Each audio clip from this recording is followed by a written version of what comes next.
The room was quiet, 2 chairs facing each other, soft lighting designed to feel intimate, confessional. No studio audience to react, no co-hosts to intervene.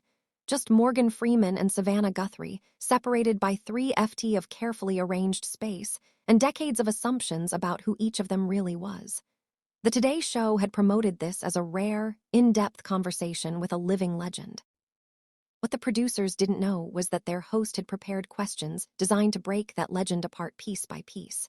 And what Savannah Guthrie didn't know was that the man with the voice of God had been surviving longer than she had been alive. And he wasn't about to stop. Now, subscribe and drop a comment, because what happens next will redefine what you think you know about Morgan Freeman.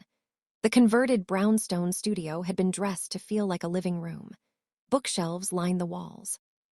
Warm light filtered through gauze curtains.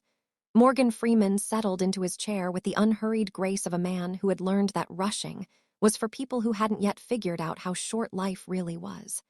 At 87 years old, he carried himself with a dignity that seemed almost from another era. This was a man whose voice had narrated the universe for millions, who had played God so convincingly that audiences half believed it, who had spent the first 50 years of his life being told he wasn't leading man material, and the next 37 proving everyone wrong. He had survived poverty in Mississippi, the slow grind of an acting career that went nowhere for decades, and the brutal microscope of fame that came when he finally broke through.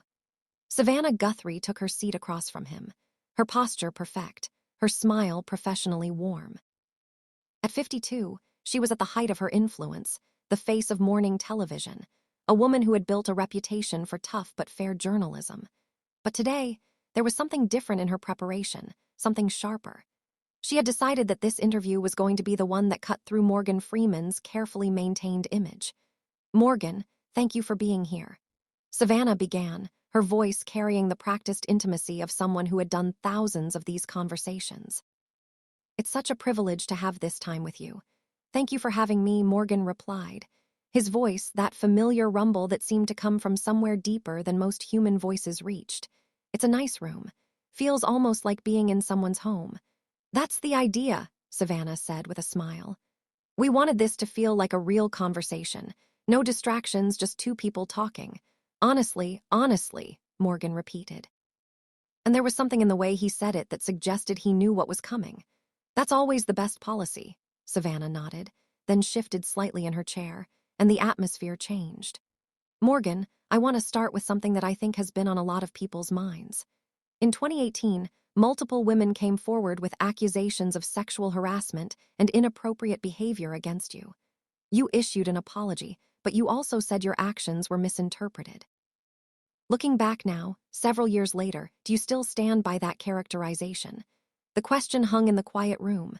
Morgan's expression didn't change, but something settled behind his eyes. A weariness that suggested he had known this moment was coming. "I've addressed this before, Savannah, multiple times. I apologize to anyone who felt uncomfortable because of something I said or did. That apology was sincere, and it remains sincere. But I also maintain that my intentions were never to harass or harm anyone. But intentions don't always matter, do they?" Savannah pressed. "The impact on those women was real regardless of what you intended." "I understand that," Morgan said quietly. "And I've thought about it a great deal. The world changed. What was acceptable in one era became unacceptable in another. I'm not using that as an excuse. I'm simply acknowledging the complexity of the situation." Some would say that's not much of an acknowledgement, that you're minimizing what happened by framing it as a generational misunderstanding. Morgan was quiet for a long moment. When he spoke, his voice was careful, measured. "I've been in this business for over 60 years. I've worked with thousands of people, and in all that time, my goal has always been to create a comfortable, creative environment. If I failed in that goal with some individuals, I am genuinely sorry. But I'm not going to sit here and accept a characterization of myself as a predator. That's not who I am. That's not who I've ever been." Savannah leaned forward slightly. "But how do we know that, Morgan? How do we know who anyone really is behind closed doors? You've built this image as this wise grandfatherly figure, the voice of God, the narrator of our collective conscience. But maybe that image has protected you from scrutiny that others would have faced." The accusation was sharp. And for the first time, something flickered in Morgan's eyes that might have been anger. protected me. I grew up black in Mississippi in the 1940s. I was told I couldn't be a leading man in Hollywood because of my skin color. I didn't achieve any real success until I was 50 years old. 50. I've been scrutinized my entire life, Savannah. The idea that I've somehow been protected is not just wrong. It's insulting to everything I've lived through. But you have to admit that your status has given you a certain shield. When those accusations came out, there was outrage for a few weeks and then it largely faded. You continued working. You continued being celebrated. Do you think that would have happened to someone with less cultural capital? I don't know, Morgan said honestly. I can only speak to my own experience. I know that I cooperated with every investigation. I know that no charges were ever filed. I know that I've tried to learn from the situation and be more aware of how my words and actions might be perceived. Beyond that, I can't control what the world decides to do with my story. Savannah shifted tactics. Let's talk about something else that has followed you for years. The reports about your relationship with your step-granddaughter, Edina Hinz, who was tragically murdered in 2015. There were tabloid stories suggesting the relationship was inappropriate. You've denied those reports, but can you understand why people found them troubling? Morgan's face changed. Completely, the professional composure cracked, revealing something raw beneath. You're asking me about Edina. His voice was quiet but carried a tremor. A young woman I helped raise who was killed in the most brutal way imaginable. And you want to ask me about tabloid rumors? I'm asking because it's part of your public narrative, whether you want it to be or not. Number Morgan's voice was firm. Now I'm not going to do this. Edina was my family. I loved her. I grieved for her. And the rumors you're referring to were lies spread by people trying to sensationalize a tragedy for clicks and sales. I will not dignify them with a response beyond that. But don't you think the public deserves nothing when it comes to my grief? Morgan cut her off and there was ice in his voice. Now Edina is gone. Her killer is in prison. And every time someone brings up those disgusting rumors, they desecrate her memory all over again. I expected better from you, Savannah. I really did. The rebuke landed hard. Savannah paused, seemed to reconsider her approach, then pressed on. Let's talk about your views on race in America. You've been controversial on this subject. You once told Mike Wallace that the way to end racism was to stop talking about it. You've said you oppose Black History Month because it relegates Black history to a single month. Some in the Black community have found those views problematic. Do you still hold them? Morgan took a breath, visibly collecting himself after the previous exchange. What I've always said is that I don't want to be defined by my race any more than I want to be defined by my height or the color of my eyes. I want to be judged by my work, by my character, by what I contribute to the world. That's not a rejection of Black identity. It's an embrace of full humanity. But some would argue that in a country with America's history, ignoring race is a form of privilege. That only someone who has achieved your level of success can afford to say, "Stop talking about race." Would they? Morgan's eyebrow raised. I grew up in Jim Crow, Mississippi. I drank from colored fountains. I sat in the back of buses. I watched my community terrorized by men in white hoods. Don't you dare suggest that I don't understand racism because I've achieved success. My success came despite racism, not because I was protected from it. His voice was rising, and in the intimate space of the room, it filled every corner. I've survived this history, and I've earned the right to have my own perspective on how to move forward. If some people disagree with my approach, that's fine. But I won't be lectured on racism by people who learned about it from books while I was living it. Savannah seemed momentarily taken aback by the force of his response, but she recovered. You've played God in multiple films. Some critics have suggested there's an irony there or even an ego in repeatedly accepting roles as the divine. What do you say to that? Morgan laughed, but it was a tired sound. So now we're criticizing my casting. I've played prisoners, drivers, detectives, presidents, and yes, God. I take roles that interest me, that pay my bills, that give me something meaningful to do. The fact that filmmakers keep asking me to play God says something about how they see me, not about how I see myself. But you have to admit you've cultivated a certain image, the wise sage, the moral authority, the voice that explains the universe. Isn't that itself a kind of performance? A character you've created. All public personas are performances to some degree. Morgan acknowledged. But the core of who I am, my values, my beliefs, the way I try to treat people, that's real. I'm not performing wisdom. I'm simply sharing what I've learned in 87 years of living. If that comes across as sagely, so be it. He looked at Savannah with an expression that mixed disappointment and understanding. I came here expecting a conversation, an actual exchange of ideas between two people. Instead, you've come armed with accusations, controversies, and attempts to deconstruct an image you've decided is false. That's not journalism, Savannah. That's demolition. I'm asking tough questions. That's my job. Your job is to inform and illuminate. What you've been doing for the past 20 minutes is attempting to destroy. There's a difference. He shifted in his chair, and for the first time he looked genuinely tired. I've been famous for about 35 years. Before that, I was a struggling actor for almost as long. I've seen how this business works. How the media builds people up so they can tear them down. How yesterday's hero becomes tomorrow's villain because someone decided it was time for a new narrative. His voice dropped to something more personal. But here's what you don't seem to understand. I'm 87 years old. I've buried friends, colleagues, people I loved. I faced my own mortality more times than I can count. Your questions don't scare me, Savannah. Your implications don't wound me. I've been through too much to be undone by an interview.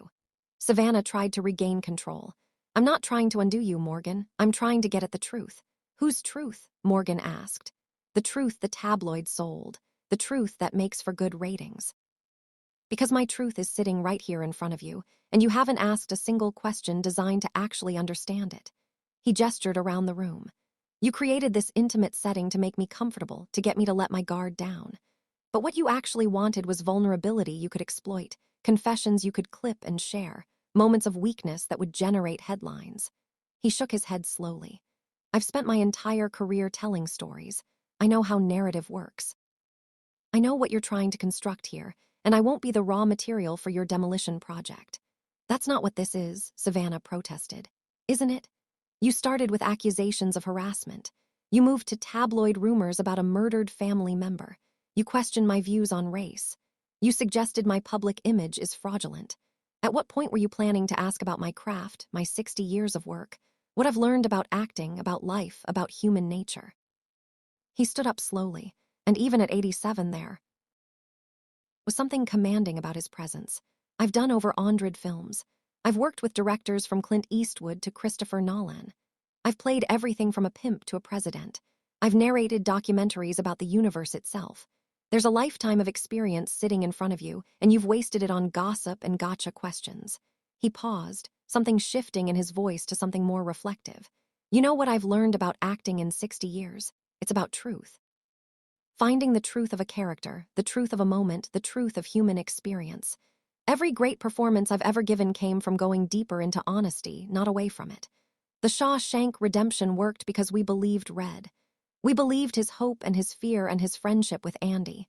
That wasn't tricks. That was truth. His eyes seemed to focus on something far away, driving Miss Daisy. People thought it was a simple movie about a driver and an old woman, but it was about dignity, about two people from different worlds learning to see each other's humanity. I've spent my career trying to illuminate those connections, the moments when people transcend their differences and recognize each other.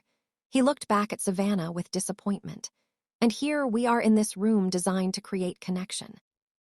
And all you've done is try to separate me from my own humanity, to reduce me to accusations and rumors and controversies. That's the opposite of what my work has always been about. He looked down at Savannah, who remained in her chair, suddenly looking smaller than she had at the start of the interview. Let me tell you something about my life that you didn't bother to research. I grew up in poverty, so deep we sometimes didn't know where the next meal was coming from. I was raised by my grandmother in Tennessee while my parents looked for work. I bounced between towns, between schools, between anyone who would take me in. I joined the Air Force because it was the only way out of Mississippi. I spent years doing dinner theater and off-Broadway and soap operas because nobody in Hollywood would give me a chance. His voice carried decades of struggle. Do you know what it's like to be told year after year that you're not right for the part? That your face doesn't fit? That maybe you should consider another line of work?